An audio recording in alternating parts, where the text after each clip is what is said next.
What's going on, guys? Maker Mods here, back at it again with another new video. Today we're going to be looking at the Kinetic Labs Penguin Switch.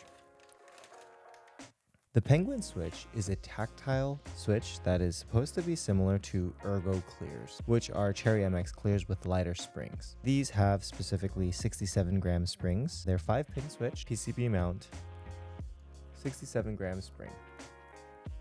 There is no font or writing on the top of the spring.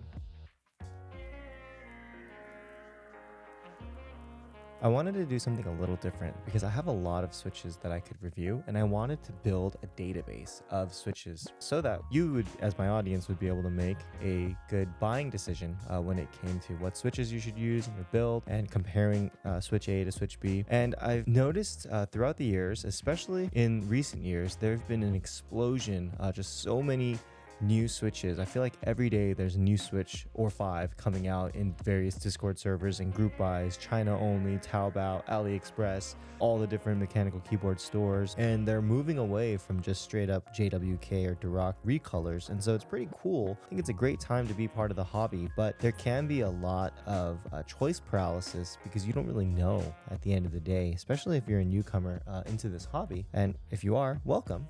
I want to try to make informative content that will help you make informed decisions so that you'll be happy with money that you're spending, however much or however little you're spending on your next mechanical keyboard. So let's go straight to the Kinetic Labs store webpage so we can see kind of what we're working with here. Like I said, the Penguins are a tactile switch with a tactility profile similar to Ergo clears. Those were like one of the original Franken switches, and Cherry clears were known, I think, to have like a heavier spring. It was a pretty heavy switch, and so Ergo clears basically were trying to make them feel a little better. If you look here, these Penguins come in a 63.5 gram spring, which was made popular by Sprit Spring, and a 67 gram. I tend to like little heavier springs with my tactiles, which is why I went with the 67. And they say that the actuation travel is 2 millimeters, post travel 2 millimeters, and total travel 4 millimeters. Now what that means is before the bump, you have 2 millimeters of travel, then you have the tactile bump, and then you have 2 millimeters of post travel, or basically the distance you go before bottoming out. So you can kind of feel, okay, there's a 2 millimeters there, and then the bump, which is like, I would say it's pretty round.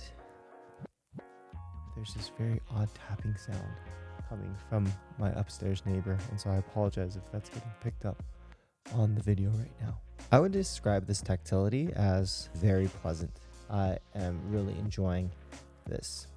It's a little rounded. It reminds me a little bit of the Holy Panda. So this board is built with original OG Holy Pandas, and I have to say, in terms of the feeling of the tactility, it's very similar. If maybe a little less tactile. Okay, so let's talk a little bit about what these materials are and what they mean. So first, let's talk about POM. POM is short for polyoxymethylene, which is also known as acetol, or in a slightly similar form, it's known as Delrin. Sem, but different.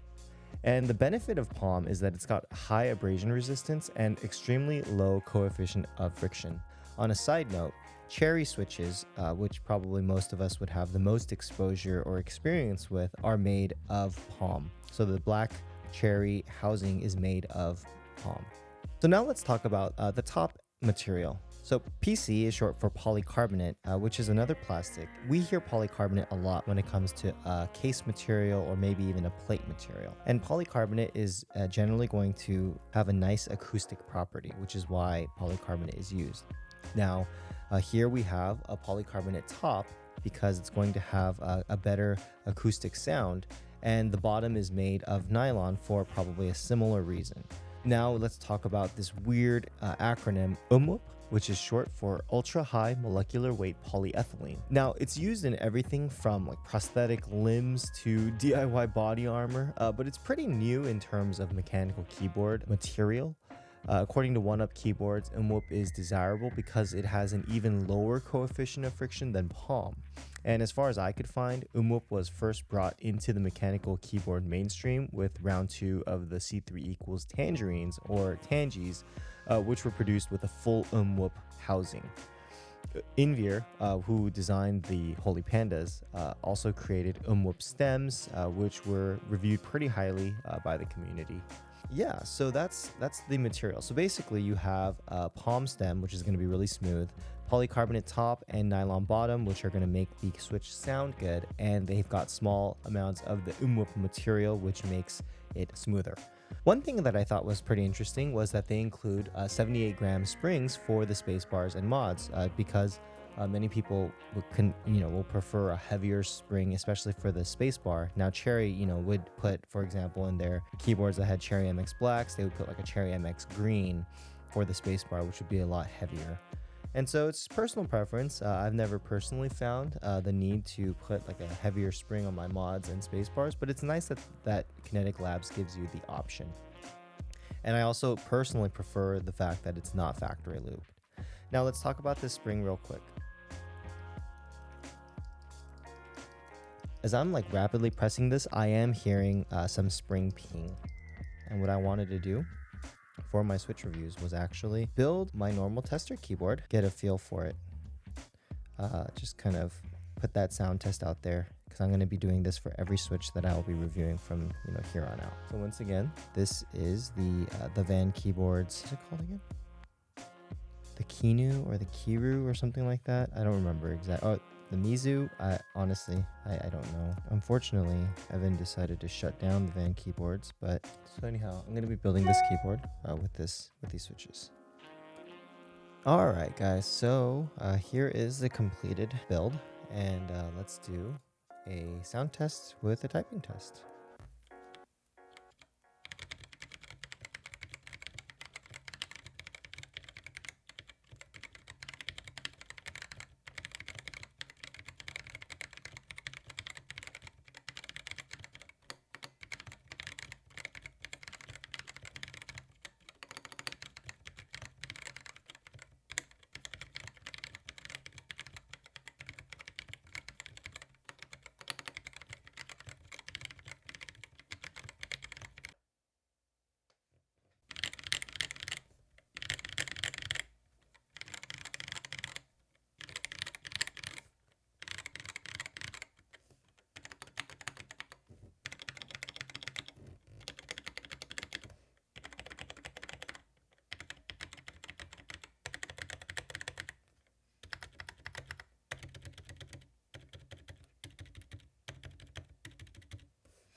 Testing. And for the record, that was a sound test into my Shure SM7B with, I have a mic preamp, but I turned off all compression and effects as well as the de-esser. So that's kind of, hopefully it's going to be pretty close to what you would hear. So like I kind of mentioned earlier, I want to do first impressions of switches, and I want to kind of use them, test drive them for a little while before I lube and film them. So that way I can give you the stock impression as well as the lubed and filmed impression, if that makes sense.